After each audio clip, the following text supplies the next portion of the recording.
Thanks, Mr. Moose. Starting out with the beginning for me. First of all, my name is Hubert Register. A lot of people call me Hubert Cash Register. It's a nickname because my last name is Register, which is Keystone Register. So I didn't pick the name. It's a lot of things that happen in sports in America. You get nicknames. Sports is such a fundamental element in American culture because everything revolves around it at one point or another. You either have little brothers, little sisters, cousins. When you get older, you might have kids. If you don't have kids, you're going to be an aunt or an uncle. And if you don't have kids, you're not an aunt and uncle. At one point in time, your friends will have kids. My dad was a professional bowler, so you don't have that a lot here in France. But in the U.S., it's big business. I mean, you've all seen, what is it, Married with Children? Married avec les enfants? It's with the Bundys, and everybody goes bowling. It's really big business. The Big Lebowski. Big Lebowski, yeah. Bowling is really big. They say in France, c'est un peu ringard, but it's fun. I mean, it's like a big playground.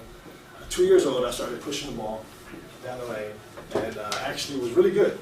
And everything stopped when I got tall. So slowly but surely, I just was pushed toward basketball.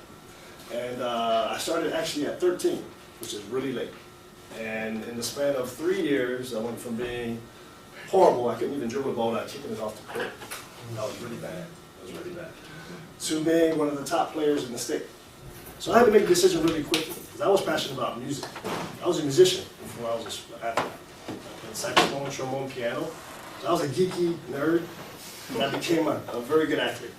My first objective was to make the team, make the high school team. I played 1 year in regional community sports.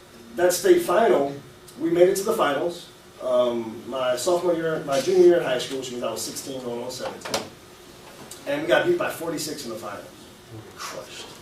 Because our two leaders, this is horrible, but our two leaders, they had not gone to class the last semester, just having a ball, enjoying sports and popularity. And in the locker room, right before we go out on the court, in a gym bigger than the Stade Bercy, there was 18,000 people. I'm 16, we're about to go out there, so we're pumped, we're ready to go. These two guys are crying.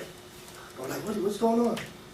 This is our last game. I was like, oh yeah, we're college next year. Like, no, we didn't go to class. Why would you not go to class?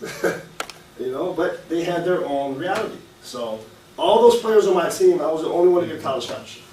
That's our gym at college. And it's a multiplex gym, 10,000 seats. And that was me back when I was like 18, 19, doing my thing. So it was fun. I mean, college was incredible. You are an athlete, but you represent the school that you're in. And another opportunity came that next summer. And I was drafted in the CBA by the Rockford Lightning, which led me to France. And I came to France, Levallois, which is right down the street. And I played for 3 years with that team. We actually won the second year. The first year we played in the Crack Cup, which is a international cup throughout Europe. A little bit Israel, went to Prague, flew around a lot and played some really good games. And we went to the finals of the Coupe de France at Bercy. I was only 22, 23. It was fun. I mean, I didn't know anything about France. Basketball in France? I was like, I didn't know anything about basketball in France. I thought they just rode bicycles in the summer. This was the year I was becoming French. So I was an American who had requested French nationality, and I was slowly becoming a French citizen, but I wanted to stay in a French-speaking country and not leave. So I came back to France and ended up signing in Évreux, which is in Normandy. And for me that was special too because Second World War, you have Normandy, the débarquement, Omaha Beach, so I was like, wow, I get to live in Normandy. This guy ends up coaching with the New York Knicks after leaving here, and he ended up coaching against me later on. And everybody on the team was American or French-American or Yugoslavian. There was only one French guy.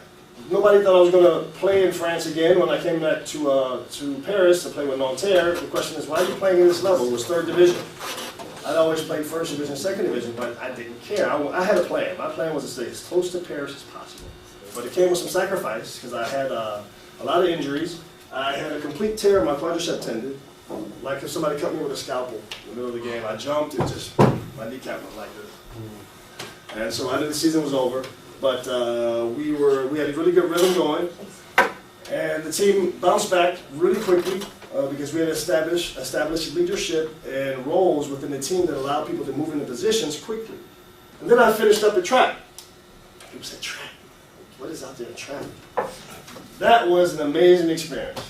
That was an amazing experience. I didn't put the video in because it would be a little bit too long, but track, I mean, all the people that I met out there, either via friends or they came to games, be it Shaim, Lafrine, Anelka, Omar C, all these people from that same little area. And I was like, oh, wow, that's cool.